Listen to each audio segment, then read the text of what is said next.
ഇതെന്തായാലും ചികിത്സിച്ച് മാറ്റാൻ പറ്റാവുന്ന ഒന്നാണ്. ഒന്ന് മനസ്സ് വയ്ക്കൂ, നല്ല മരുന്ന് കണ്ടെത്തൂ. അപ്പോൾ ഈ വന്ധ്യത, ഞാനിത് പറയാൻ കാരണം ഈ വന്ധ്യതയുടെ പേരിൽ ഏറ്റവും വലിയ തട്ടിപ്പുകൾ നടക്കുന്നുണ്ട്. അതായത് തട്ടിപ്പ് മാത്രമല്ല, പല ഹോസ്പിറ്റലുകളിലും അതായത് പല ഹോസ്പിറ്റലുകളിലും ആ രീതിയിലുള്ള പരസ്യ ബോർഡുകൾ വെച്ചുകൊണ്ട് ജനങ്ങളെ വഞ്ചിക്കുന്ന ഒരു സ്വഭാവമുണ്ട്. ഇതേപോലെ അങ്ങയുടെ ഈ ചികിത്സയും ശരിക്കും ആരെങ്കിലും ഇന്നലേക്ക് പറഞ്ഞാൽ ഇതും ഒരു തട്ടിപ്പാണ് അല്ലെങ്കിൽ ഒരു ചൂഷണമാണ് എന്ന് പറഞ്ഞാൽ എന്താണ് നിങ്ങൾക്ക് മറുപടി പറയാനുള്ളത്? 13 വർഷത്തിൻ്റെ ഇടയിൽ ഇന്ന് വരെ ആരും എന്നോട് പറഞ്ഞിട്ടില്ല എന്നുള്ളൊരു സത്യം നിങ്ങളുടെ മുമ്പിൽ തുറന്ന് പറയാം. അതിന് പുറമെ കണ്ണൂർ പ്രസ് മീറ്റ് വിളിക്കാനുള്ള ഒരു ഭാഗ്യം എനിക്ക് കിട്ടിയിട്ടുണ്ടായിരുന്നു.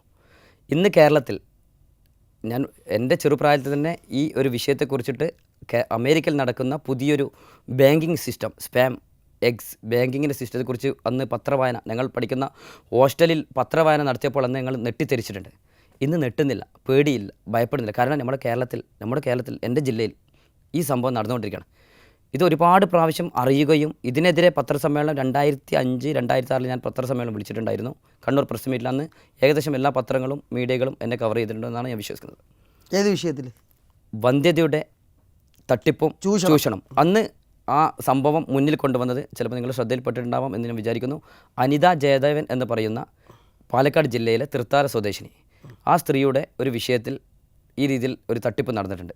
അതിന് പുറമെ അത് ഇപ്പോൾ അത് പഴക്കമുള്ളതാണെങ്കിൽ ഇന്ന് ലേറ്റസ്റ്റ് കഴിഞ്ഞ ഒരു 8 മാസം മുമ്പ് എൻ്റെ ഓൺലൈനിൽ ഒരു സഹോദരി നമ്മുടെ കോഴിക്കോട് ജില്ലയിലെ ഹോസ്പിറ്റലിൽ ജോലി ചെയ്യുന്ന, എനിക്ക് തോന്നുന്നു അവിടെ ഏതോ ഒരു ഈ ഡോക്ടറുമായിട്ട് അടുത്ത ഒരു ജോലി ചെയ്യുന്ന ഒരു സഹോദരി, ഇസ്ലാമിക നിയമപ്രകാരം നമ്മുടെ ഒരു പുരുഷൻ്റെ ബീജം പുറത്തെടുക്കാൻ പറ്റുമോ എന്നാണ് ചോദിച്ചത്. അതിനെക്കുറിച്ച് ഞാൻ കർമ്മശാസ്ത്രം നന്നായിട്ട് പഠിച്ചിട്ടുണ്ടായിരുന്നു. തീർച്ചയായിട്ടും ചികിത്സയുടെ വിഷയത്തിലല്ലാതെ എടുക്കാൻ പാടില്ല എന്ന് പറഞ്ഞപ്പോൾ എന്നോട് പറഞ്ഞു, ഞാൻ സ്ഥിരമായിട്ട് ഒരു പ്രശ്നവും പ്രയാസമായിട്ട് ഇപ്പം വീട്ടിലേക്ക് പോയിക്കൊണ്ട് എല്ലാ ദിവസവും രാവിലെ ഹോസ്പിറ്റലിൽ വരും, വീട്ടിലേക്ക് എത്തുമ്പോൾ വളരെയധികം പ്രയാസപ്പെട്ടുകൊണ്ടിരിക്കുകയാണ്. കഴിഞ്ഞ ഒരു 8 മാസം മുമ്പ് ഒരു ഹോസ്പിറ്റലിൽ മാത്രം 3000 ആൾക്കാരാണ്, കപ്പിൾസാണ്, അന്യ ആൾക്കാരുടെ സ്പാമിന് വേണ്ടിയിട്ട് ആവശ്യപ്പെടുകയും അവരെ കൂട്ടിക്കൊണ്ടുവന്നിട്ട് സ്പാം എടുത്തിട്ട് അവർക്ക് വേണ്ടുന്ന ഒരു 500-1000 രൂപ കീശയിലിട്ടിട്ട് തിരിച്ചയക്കം ചെയ്യുന്ന ഒരു സന്ദർഭം. അതായത് അന്യ ഒരാളുടെ ബീജം ഏതോ നമ്മൾക്കറിയാത്ത, നമ്മളായിട്ടൊരു ബന്ധമില്ലാത്ത, എത്രത്തോളം എന്ന് പറഞ്ഞാൽ ജനിതക കോഡിനെ താറുമാറാക്കുന്ന എൻ്റെ ഉപ്പാപ്പ, എൻ്റെ ഉമ്മാമ്മ അല്ലെങ്കിൽ എൻ്റെ അച്ചച്ചൻ അമ്മമ്മയുടെ ആ തലമുറ എത്രത്തോളം മേലോട്ട് പോയി അത്രത്തോളം താഴോട്ട് വരും ഇനി വരാനിരിക്കുന്ന തലമുറ. ഈ ഒരു സംഭവത്തോടുകൂടി സ്റ്റോപ്പായാണ്.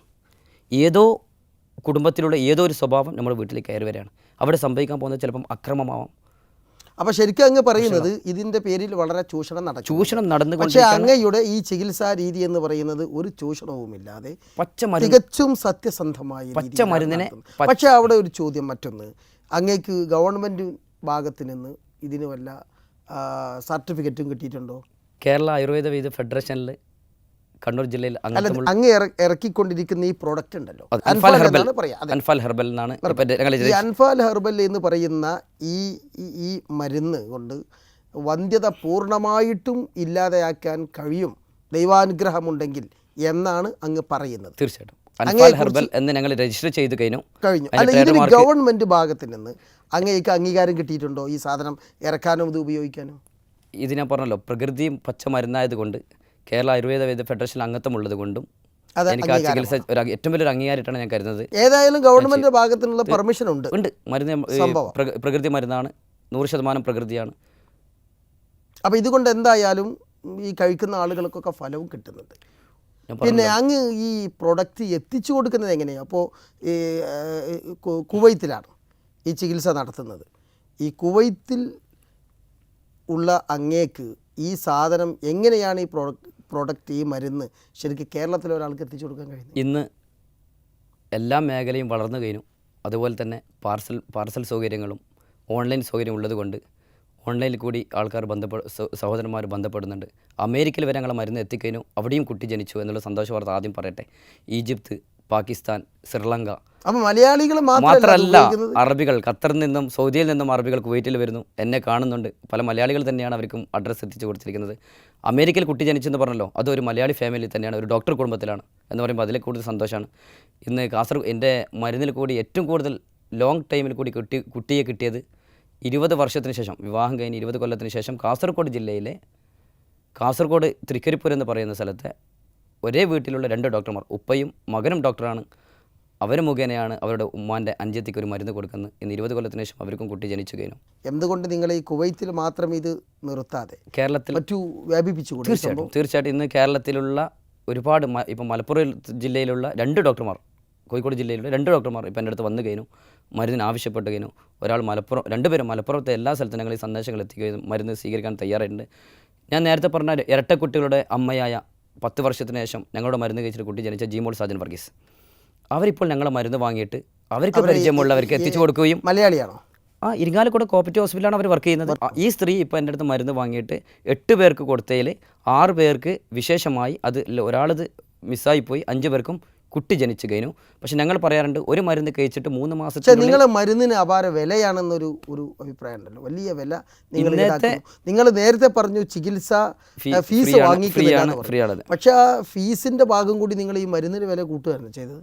2 സാധനങ്ങൾ പുറത്തുനിന്ന് വരുന്ന ചൈനയിൽ നിന്നും സൗദിയിൽ നിന്നും വരുന്ന 2 സാധനങ്ങൾ, അത് രണ്ടും സ്വർണ്ണത്തേക്കാൾ വിലയുള്ള സാധനമാണ്, സ്വർണ്ണത്തേക്കാൾ വിലയുള്ളതാണ്. മാത്രമല്ല ഈ റോയൽ ജെല്ലി എന്ന് പറയുന്ന സാധനം ഫ്രീസറിൽ വെച്ചിട്ടാണ് ഞങ്ങൾക്ക് കുവൈറ്റിലേക്ക് എത്തുന്നത്. 1 മണിക്കൂർ ഫ്രീസറിൻ്റെ പുറത്തായിപ്പോയാൽ ആ മരുന്ന് കൊണ്ട് ഒരു ഫലം കിട്ടുകയില്ല എന്നുള്ള കാര്യം ഉറപ്പ്. നിങ്ങൾക്ക് വ്യാപിപ്പിക്കാനുള്ള പദ്ധതിയുണ്ട്, ഒരുപാട് ആളുകൾക്ക് ഇതിൻ്റെ ഉപകാരം കിട്ടണം. നിങ്ങൾക്ക് സാധാരണ നിങ്ങളെ സമീപിച്ച് കഴിഞ്ഞാൽ ഈ ബോട്ടിൽ നിങ്ങൾ അവർക്ക് പാർസലായിട്ട് എത്തിച്ചു കൊടുക്കും, വീട്ടിലെത്തിച്ചു കൊടുക്കും. ഒരു കോഴ്സ് കൊണ്ട് കഴിഞ്ഞില്ലെങ്കിൽ അത് 3 മാസത്തിന് ശേഷം 3 മാസത്തിന് ശേഷം രണ്ടാമത്തെ മരുന്ന് എടുക്കാൻ കഴിയും. ഈ രീതിയിൽ ഇത് പുരോഗമിച്ചു കൊണ്ടിരിക്കുന്നുണ്ട് അല്ലേ? തീർച്ചയായിട്ടും ഞങ്ങൾ അതിനു വേണ്ടി ചെറിയൊരു തുടക്കമെന്ന നിലയിൽ പാപ്പനശ്ശേരിയിൽ, എൻ്റെ നാട് പാപ്പനശ്ശേരിയാണ്, കണ്ണൂർ ജില്ലയിൽ.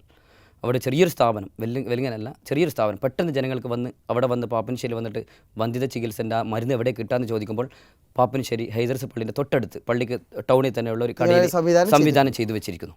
ഏതായാലും ഇത്രയും സമയം ഈ വിഷയ സംബന്ധമായിട്ട് നമ്മോട് സംസാരിച്ച അബു അൻഫാലിന് എല്ലാവിധ നന്ദിയും രേഖപ്പെടുത്തുന്നു.